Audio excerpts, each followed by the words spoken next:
Live a life of integrity. Number 4, realize that your life is on display. Minsan, as Christians, gusto natin privacy. But verse 14 said, you are the light of the world. A city on a hill cannot be hidden. You cannot hide your life. You're a Christian. It's meant to be displayed. Okay? You're a city on a hill. Before, medyo madilim pa itong Katalunan Grande eh. Back in the 80s. Kasi I'm born 1979. But remember ko when I was younger, ang dilim eh. Lalo-lalo na doon sa amin, sa Sitio Awa. No? Kakaawa kami doon na kukunti lang yung may kuryente, ang dilim. And then you would see, papunta towards the city, makikita mo yung ilaw ng city eh. Makikita mo, it would reflect sa sky. Kahit hindi mo nakikita yung city, alam mo may city doon. At alam mo kung saan papunta. Kasi nakikita mo yung ilaw eh. That's the same thing sa ating buhay Kristiyano. You cannot hide it. No, if you are a true Christian, there's no hiding what you do. Okay? It's meant to be displayed and it's meant to be a light to others. What does light do? It simply shows the way. Kasi pag madilim, mangangapa-ngapa ka. Baka iba pa yung makapa mo dyan, mapasama sa tae pala ng aso yun, di ba? So, okay? Huwag tayong magalit if our life is under scrutiny. Because our life is meant to be displayed. Minsan galit tayo, ano mang hinaway man na sila sa kuha?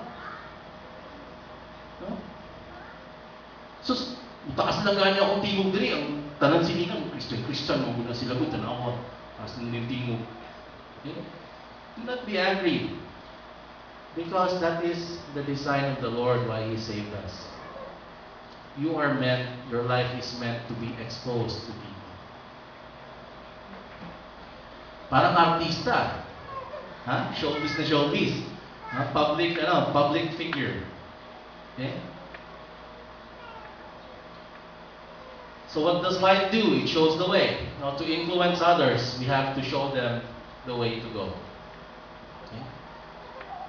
When we became disciples of Christ, our lives are always on display. Alam mo ba natin yun? Alam mo ba natin na pag naging disipulo tayo ni Kristo, ang tawag ko sa atin ay praise the Lord. Di ba? In the Western culture, they are called Jesus freaks. Di ba? There's actually a song for that na I really love.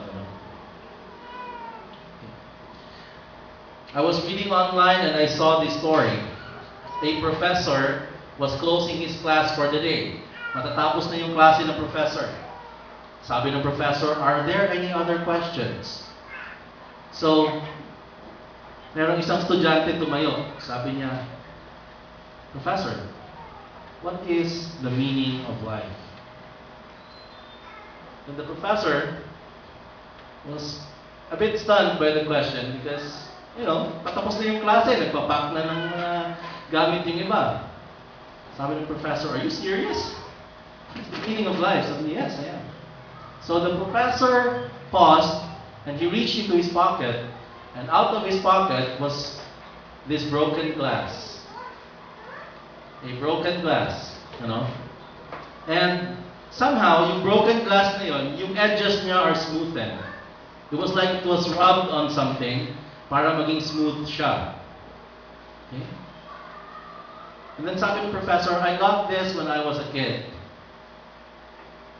And throughout the years, I scraped it on the wall, trying to smoothen it so that it would reflect light efficiently. I would always use it to reflect light to the darkest or to the darker part of my room. And looking back, that's how my life has been. I am a reflection of God's light to the darker part of a person's life.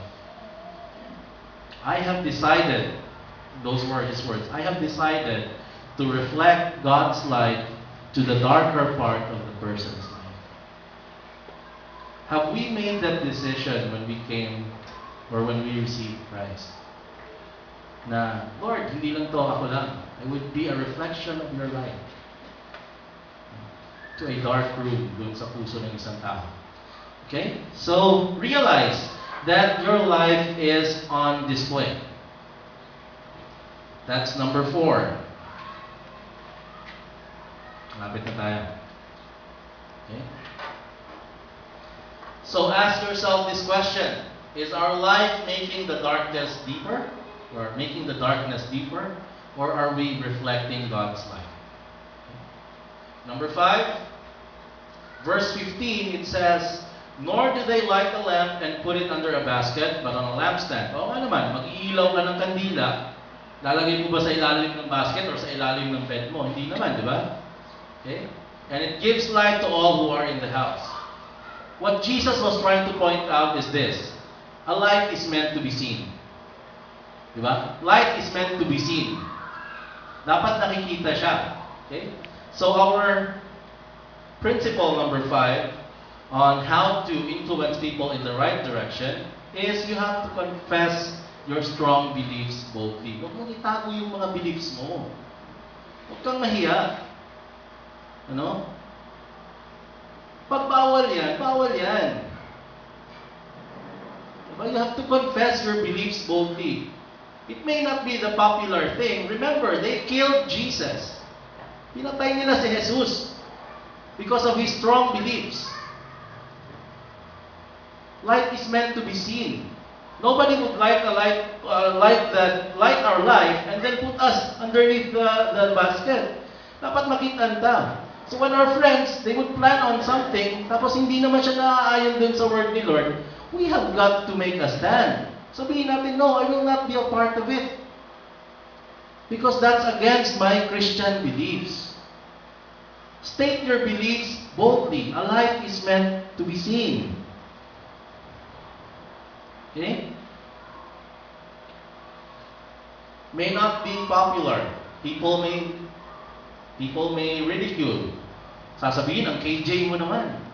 Ayaw mo na makipag-inuman sa amin. Di ba? Ayaw mo na makipag-inuman sa amin. Sabi nga ni Pastor Boy, when he got saved, meron siyang kabarkada na kainuman niya. So, sinabi doon sa kanya, parang hindi na dyan na pwede magbubanan eh. No? You cannot be together anymore. Okay? Because light has no fellowship with darkness. Okay? If you fellowship with darkness, what kind of light are you? A dark light? Di ba? Yung dark light, parang ginagamit ng mga puppet, ano? Oh, di ba? Sigapalong, patay sindi na ilaw, ano? Okay? So Jesus said, it's meant to be seen. It has to give light to all who are in the house. Okay? In the same way, how silly for us to live a Christian life, but never really make our Christian life known and never make our Christian beliefs known. Okay? He said, you are the light of the world. He did not say you are the light of the church. So make your beliefs known when you are in the world, not just when you are in the church. Amen? Amen. Chances are, when you do that, someone's life is touched, and they will stand with you. Okay, I won't have any part of it also. Okay?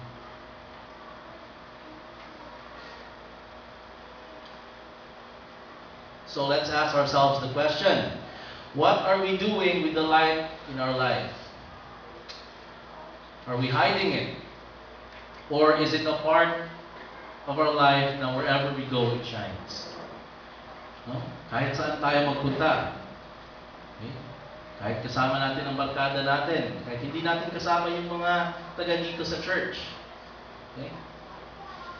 Final, just in time. Okay? Yung ating final principle on how to influence people in the right direction. Number 6 is realize that everything we do is for God's glory. When you do all these things, you obey God's commandment, you state your beliefs boldly, it's not for other people to say, oh, galing yan, astig. It's not for other people to say na, galing yan si pastor, galing yan, no. It's for other people to say na, wow,